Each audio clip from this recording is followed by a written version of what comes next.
बिस्मिल्लाहिर्रहमानिर्रहीम अस्सलाम वालेकुम। वेलकम करता हूँ अपने यूट्यूब चैनल टेक्निकल 8 में। दोस्तों, आज मैं आपको बताने वाला हूँ कि आप अपना व्हाट्सएप ग्रुप किस तरह डिलीट कर सकते हैं अपने मोबाइल से। सबसे पहले आपने अपने मोबाइल में व्हाट्सएप पर जाना है। व्हाट्सएप पर जाकर आपने अपने ग्रुप पर क्लिक करना है।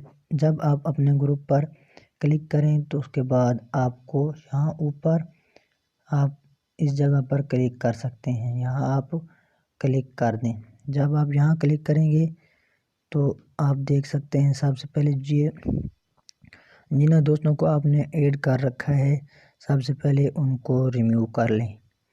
पहले आप जाएं, इसके ऊपर थोड़ी देर दबाएं और यहाँ रिमूव का ऑप्शन आ रहा है, आप रिमूव कर सकते हैं।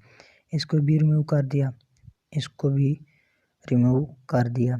जब आप इनको रिमूव कर देंगे तो यहाँ देख सकते हैं, यहाँ लिखा है एक्सेट ग्रुप। यहाँ आप क्लिक करेंगे तो यहाँ पर आपको एक्सेट पर क्लिक कर देना है। जब आप क्लिक करेंगे तो यहाँ आपको साफ साफ लिखा नज़र आएगा डिलीट ग्रुप, और आपको इस पर क्लिक कर देना है। जब इस पर क्लिक करेंगे तो यहाँ डिलीट का ऑप्शन आएगा, आपसे परमिशन मांगेगा, तो आप यहाँ पर क्लिक करेंगे तो आपका ग्रुप यहाँ से डिलीट हो चुका है। अगर वीडियो अच्छी लगे तो इसे लाइक शेयर ज़रूर करें और चैनल को सब्सक्राइब करना मत भूलिएगा। मिलते हैं एक नई वीडियो के साथ, तब तक के लिए अल्लाह हाफिज़।